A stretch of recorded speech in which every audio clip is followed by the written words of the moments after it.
Guys ಎಲ್ರಿಗೂ ನಮಸ್ಕಾರ. ನೀವು ಮಾಂಬಳಿಯ ಸಾಹುಕಾರರ ಬಂಗ್ಲೆಯನ್ನ ಕೆಲವರು ನೋಡಿರ್ತೀರ, ಕೆಲವರು ನೋಡಿರೋದಿಲ್ಲ.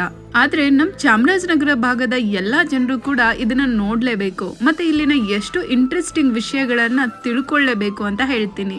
ಮಾಂಬಳಿ ಸಾಹುಕಾರರು ಅಂತ ಅನ್ನಿಸ್ಕೊಳ್ತಾ ಇದ್ದ ಬಸವಣ್ಣ ದೇವರು ಅವರು ಬಂದಿದ್ದೆ ನಾರ್ತ್ ಕರ್ನಾಟಕದಿಂದ.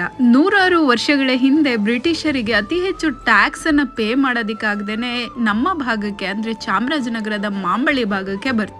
ಸಾಹುಕಾರ್ ಬಂಗ್ಲೆ ಅಂತ ಫೇಮಸ್ ಆಗಿರೋ ಅವ್ರ ಮನೆ ಅಂತೂ ತುಂಬಾ ಅದ್ಭುತವಾಗಿದೆ. ಇಂಟೀರಿಯರ್ ಡಿಸೈನ್ಸ್ ಅಂತೂ ಸಖತ್ತಾಗಿದೆ. ಆದ್ರೆ ಈ ಮನೆಯನ್ನ ಕಟ್ಸುವಾಗ ಅದಕ್ಕೆ ಯೂಸ್ ಮಾಡಿದಂತಹ ಮಾರ್ಬಲ್ಸ್ ಗಳೆಲ್ಲ ಲಂಡನ್ ಇಂದಾನೆ ತರಿಸ್ಕೊಂಡಿದ್ದಾರೆ. ಮನೆಯ ಮೇಲ್ಛಾವಣಿಗಳಿಗೆ ಮರದ ತೊಲೆಗಳನ್ನ ಹಾಕೋದಿಕ್ಕೇನೆ ಆಗ್ತಾ ಇರ್ಲಿಲ್ಲ. ತೊಲೆಗಳು ಭಾರವಾಗಿದ್ದ ಕಾರಣ ಅದನ್ನ ಎತ್ತಿ ಹಾಕದವ್ರು ಎಲ್ಲಾರ್ಗೂ ಕೂಡ ಚಿನ್ನದ ನಾಣ್ಯಗಳನ್ನ ಕೊಡ್ತಾ ಇದ್ರಂತೆ. ಇವ್ರ ಬಗ್ಗೆ ನಿಮ್ಗೆ ಇನ್ನೊಂದು ಇಂಟ್ರೆಸ್ಟಿಂಗ್ ವಿಷಯ ಹೇಳ್ತೀನಿ. ಬಿಳಿಗಿರಿ ರಂಗಪ್ಪನ ಬೆಟ್ಟದಲ್ಲಿ ಕುಡಿಯೋ ನೀರಿಗೋಸ್ಕರ ಕಲ್ಯಾಣಿಗಳ ಕೆಲಸ ಮುಗಿದ ತಕ್ಷಣ ಅದರ ಉದ್ಘಾಟನೆಗೆ ಮೈಸೂರಿನ ಮಹಾರಾಜರು ಬರ್ತಾ ಇರ್ತಾರೆ. ಅಂದಿನ ಕಾಲದಲ್ಲಿ ಮೈಸೂರು ಮಹಾರಾಜರು ಕುದುರೆ ಸಾರೋಟ್ ಆಗ್ಲಿ ಮತ್ತೆ ಅವರ ಹಳೆ ಕಾರ್ಗಳಾಗ್ಲಿ ಹೇಗಿರುತ್ತೆ ಅಂತ ನಿಮ್ಗೆ ಗೊತ್ತೇ ಇರುತ್ತೆ.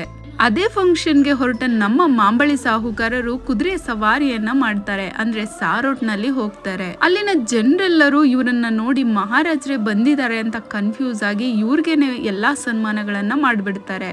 ಅಷ್ಟು ರಾಯಲ್ ಆಗಿತ್ತು ನಮ್ಮ ಮಾಂಬಳಿ ಸಾಹುಕಾರರ ಜೀವನ ಶೈಲಿ.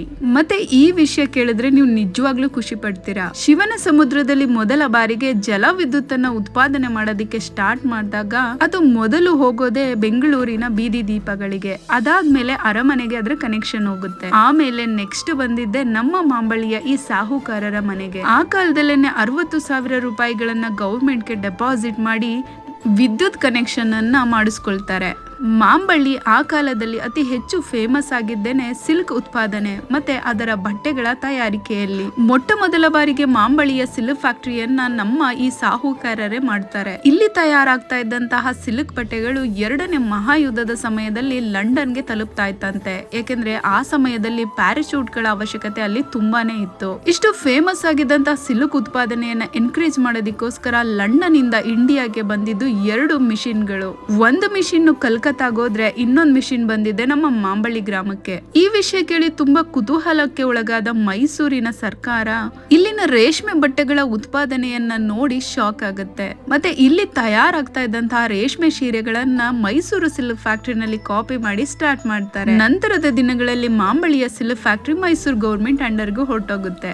ನೂರಾರು ಎಕರೆ, ಸಾವಿರಾರು ಎಕರೆ ಎಲ್ಲವನ್ನು ಕೂಡ ಜನರಿಗೋಸ್ಕರ ದಾನ ಧರ್ಮಗಳನ್ನ ಮಾಡಿ ಬಿಟ್ಟು ಹೋದಂತಹ ನಮ್ಮ ಸಾಹುಕಾರರು ಮಾಂಬಳಿನಲ್ಲೇನೆ ತುಂಬಾ ಶ್ರೇಷ್ಠ ಅಂತ ಹೇಳ್ಬಹುದು. ಸರ್ಕಾರದ ಕಚೇರಿಗಳಿರುವಂತದ್ದು ಅಥವಾ ಮನೆ ಮಠಗಳು, ರಸ್ತೆಗಳು ಇವೆಲ್ಲವೂ ಕೂಡ ನಮ್ಮ ಸಾಹುಕಾರರ ಒಂದು ದಾನ ಧರ್ಮ ಅಂತಾನೆ ಹೇಳ್ಬಹುದು.